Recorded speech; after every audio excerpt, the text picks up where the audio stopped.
Section 2.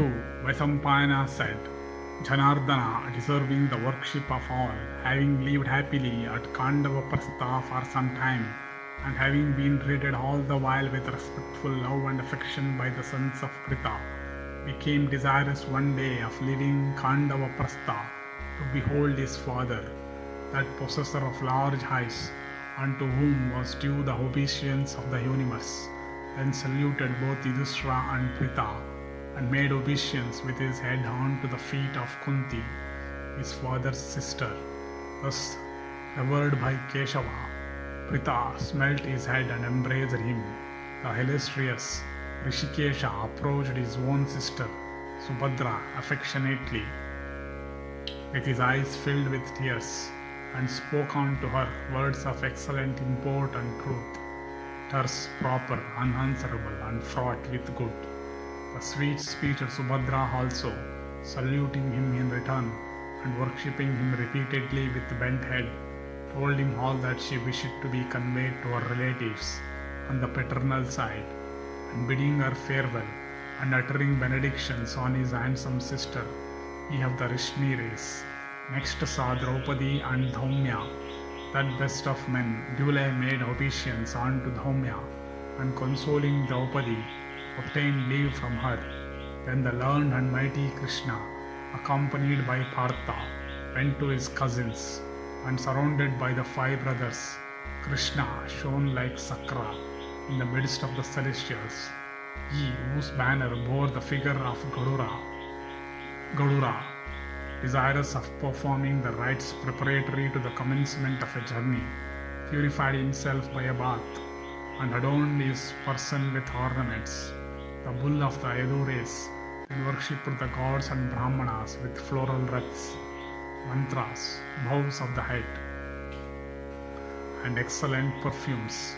Having finished all these rites, that foremost of steady and virtuous persons then thought of setting out. The chief of the Hindu race then came out of the inner to the outer apartment, and issuing thence he made on to Brahmanas, deserving of worship, offerings of vessels full of curd and fruits, and parched grain, and caused them to pronounce benedictions upon him, and making unto them presents also of wealth, he went round them.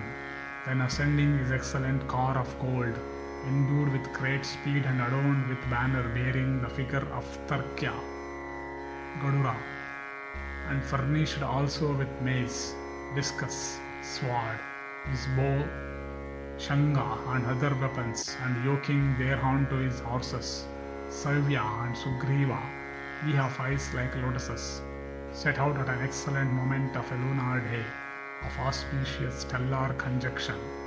And Yudhishthira, the king of the Kurus, from affection ascended the chariot after Krishna, and causing that best charioteer, Daruka, to stand aside, himself took the reins, and Arjuna also of the long arms, riding on that car, walked round Krishna and fanned him with a white chamara furnished with a handle of gold. And the mighty Bhimasena, accompanied by the twin brothers Nakula and Sahadeva, and the priest and citizens all followed Krishna from behind, and Keshava, that slayer of hostile heroes, followed by all the brothers, shone like a preceptor followed by his favorite pupils. Then Govinda spoke on to Arjuna and clasped him firmly, and worshipping Yudhishthira and Bhima, embraced the twins, and embraced in return by the elder Pandavas.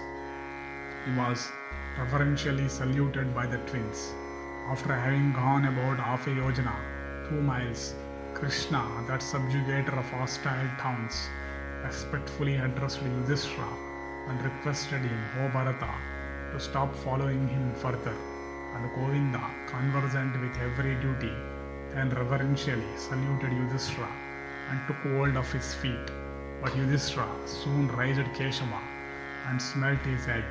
King Yudhishthira, the just, the son of Pandu, having raised Krishna, endued with eyes like lotus petals, and the foremost of the Yadavaris, gave him leave, saying goodbye. Then the slayer of Madhu, making an appointment with them about his return in words that were proper, and preventing with difficulty the Pandavas from following him further on foot, gladly proceeded towards his own city, like Indra going towards Amaravati.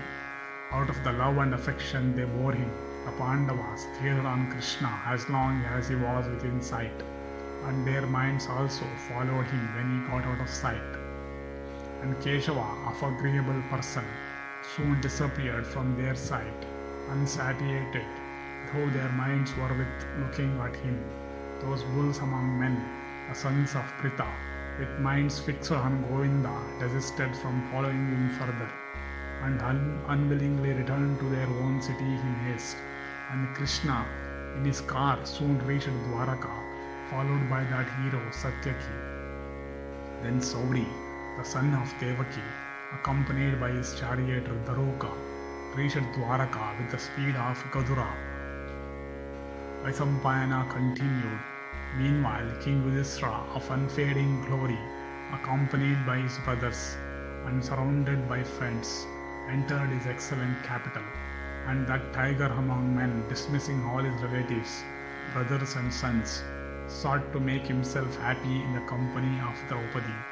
And Keshava also, worshipped by the principal Yadavas, including Ugrasena, entered with a happy heart his own excellent city, and worshipping his old father and his illustrious mother, and saluting his brother Valadeva, he of eyes like lotus petals, took his seat, embracing Pradyumna, Shamva, Nishata, Charudeshna, Gada, Aniruddha, and Bhanu, and obtaining the leave of all the elderly men, Janardana entered the apartments of Rukmini.